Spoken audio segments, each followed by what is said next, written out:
Good morning. This is Father Stephen Kelly from St. John's Church in Detroit. We're continuing our series of daily morning meditations where we generally look at one or another of the lessons that are assigned for morning or evening prayer, what is known as the daily office lectionary. And today for Monday, let's take a look at the lesson that's assigned, the second lesson for morning prayer. Once again, Mark's Gospel. We're up to chapter number 5, and it's a great story of the healing of a man possessed with demons. All sorts of great, important meaning to that. Mark 5, beginning at verse 1. And they came over to the other side of the sea, the country of the Gadarenes. And when he was come out of the ship, immediately there met him out of the tombs a man with an unclean spirit, who had his dwelling among the tombs. And no man could bind him, no, not with chains, because he had been often bound with fetters and chains, and the chains had been plucked asunder by him, and the fetters broken in pieces. Neither could any man tame him. And always, night and day, he was in the mountains and in the tombs, crying and cutting himself with stones. And when he saw Jesus afar off, he ran and worshipped him, and cried with a loud voice and said, What have I to do with thee, Jesus, thou Son of the Most High God?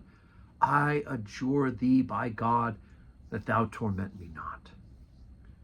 For he said unto him, Come out of the man, thou unclean spirit. And he asked him, What is thy name? And he answered, saying, My name is Legion, for we are many.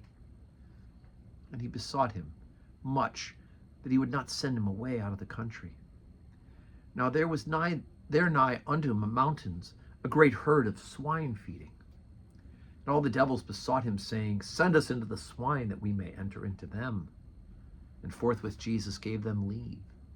And the unclean spirits went out and entered into the swine, and the herd ran violently down a steep hill into the sea, for they were about 2,000, and they were choked in the sea.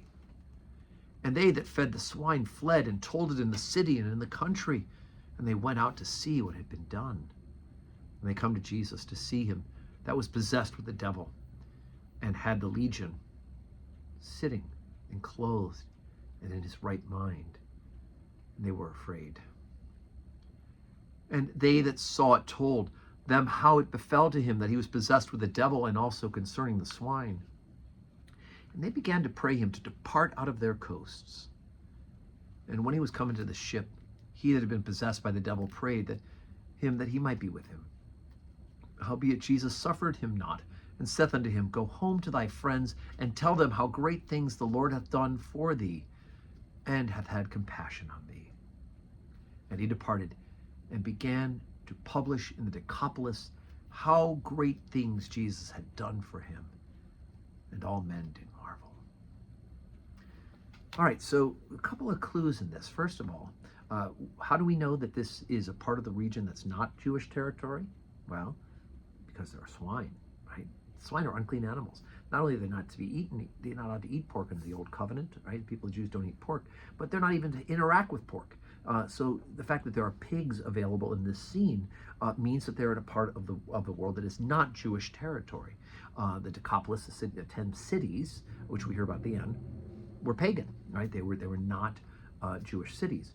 And so the fact that there are swine, right, because we know they're unclean, Jesus has mercy on this man, which has infinitely more value than 2,000 swine.